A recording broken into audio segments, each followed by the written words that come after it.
We're in a 2018 Toyota Rav4 with a push-to-start ignition system. We're going to do the WarmCarNow plug-and-play remote starting system that's going to activate from locking the doors 3 times on the OEM remote. The system uses 2 connections. One connection at the BCM with our plug labeled A, and another connection at the steering lock plug. This solution fits multiple vehicles, and if you look in the instructions, you're either using plug set A or plug set B. This application, we are not using plug set B as indicated in the instructions. We are using plug set A. I'm going to continue on with the installation. We're going to get started by doing the disassembly. We're going to have to access the BCM, which is located right here, and the steering lock plug, which is up underneath the plastic steering column cover, approximately right here. So we're going to go ahead and we're going to disassemble this vehicle. We'll need to have the fob in the vehicle to unlock the steering wheel so that we can take out the screws located at 3 o'clock and 9 o'clock. So we're going to go ahead and we're going to remove the phillips screws. So we're going to turn our ignition on by pressing the push to start button 2 times. And we're going to rotate the steering wheel, and then we're going to shut the ignition off by pressing the push to start button again.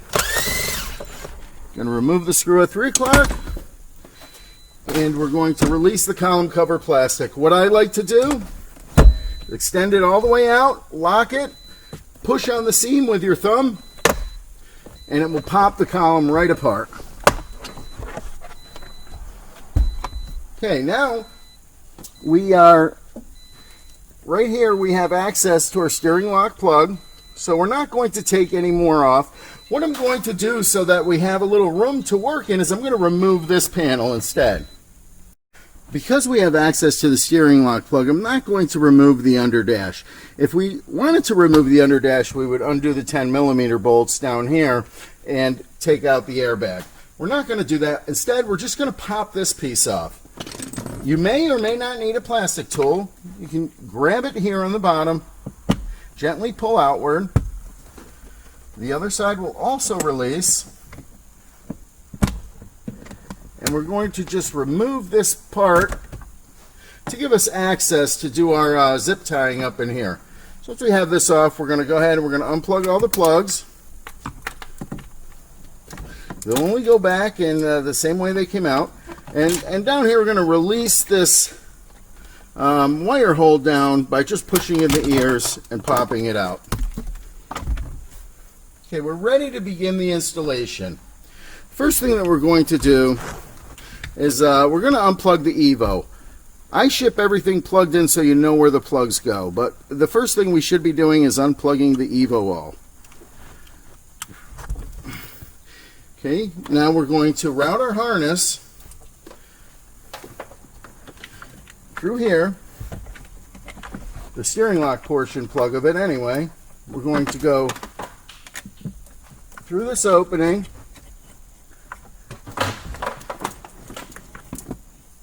and we're going to route it up to the steering lock plug. I'm going to go ahead and move the tablet to give you a better view.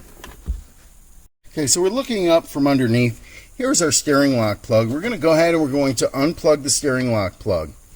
We're now going to take our male end of the steering lock plug and plug it into the steering lock. And then we're going to plug the harness that we removed into the open end of our T-harness. This completes the steering lock plug installation. We're going to move on to the second plug, which is located at the BCM. Okay, so we're looking at the BCM of the vehicle. If you look on the instructions, it's going to show you what plug on the BCM we're going to interrupt. What's maybe confusing to you is they show the orientation of the BCM like this, so you would think that the plug would be on a face right here. Well, the BCM is flipped, so this face is downward, and I'm going to show you where the plug is that we're going to use. It's actually up here on the bottom because the BCM is not orientated the way the picture shows. Okay, we're looking up from the bottom. Just to give you a reference of where we are, I'm going to come up with the tablet. and that's the cover plate that we pulled off where I had indicated the BCM was. This is the diagnostic plug under the dash. We're looking at the middle plug right here to do our second plug installation for our plug-and-play remote starting system. So we're going to go ahead and we're going to route our plug A over there, and we're going to interrupt this plug. So we have our plug A. We're going to take the paper off so that we can plug this plug in. The paper is on there just to give you an indication of which plug it is, A or B. Obviously, we're not using the B plug, so we're going to leave the paper on the B plug. So now with our paper removed, we're going to route our plug over to the BCM to do our interruption. Okay, we're going to route our plug around the side of the BCM.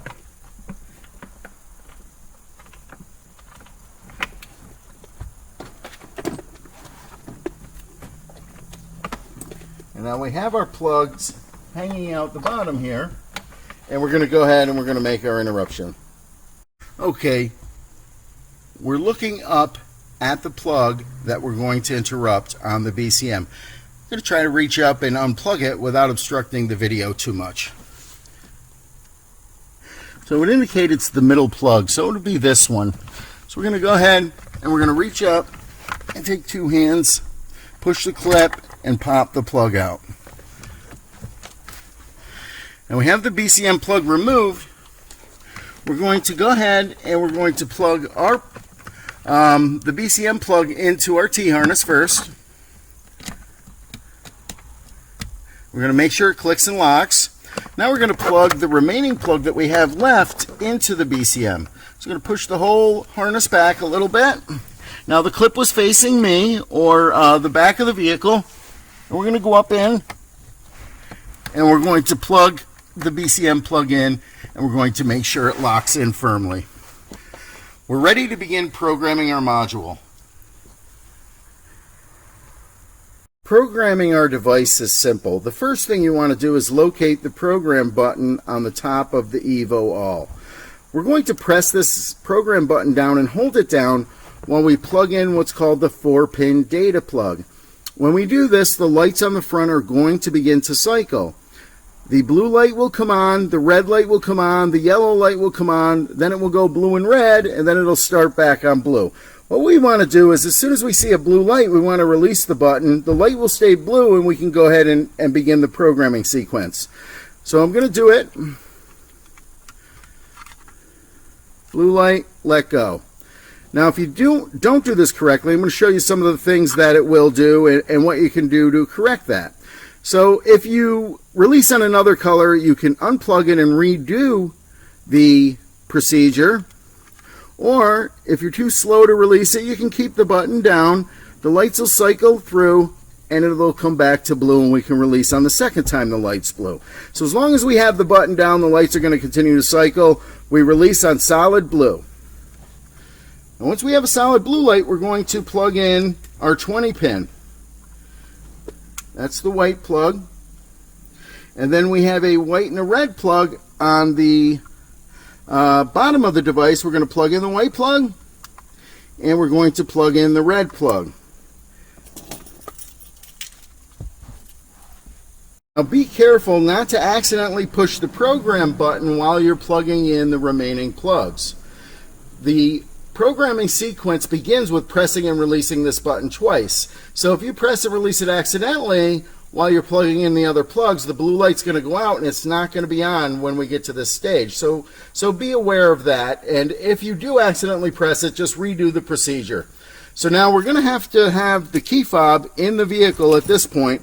We're going to press and release the program button 2 times. Once, twice. At this point, we're going to go ahead and we're going to turn the ignition of the vehicle on by pressing the push-to-start button 2 times.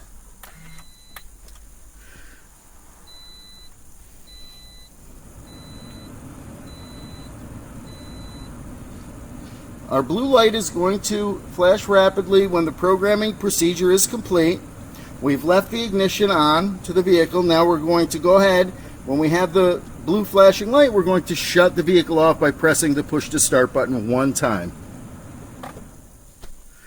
We're now ready to test our system. If you're doing the standalone system that activates from the OEM remote, the job is complete at this point. We can go ahead and we can test it. Later on in the video, we're going to introduce the MyCar smartphone controller and possibly an antenna kit. Okay, we're outside of our vehicle. I'm going to go ahead and I'm going to lock the doors 3 times.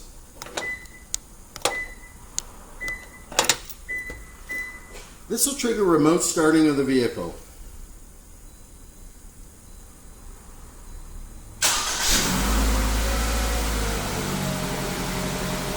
The vehicle will start and run for 15 minutes. We can shut the vehicle off by locking the doors 3 times again.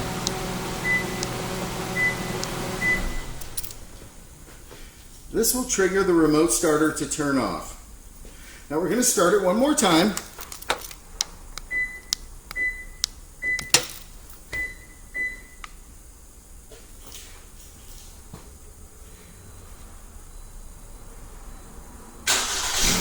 Now keep in mind, on these Toyota push-to-start vehicles, there's no way to make what's called a secure takeover. So the result is when we walk up to the vehicle and we open the door, the engine is going to shut off. Now this holds true for all of these push-to-start vehicles.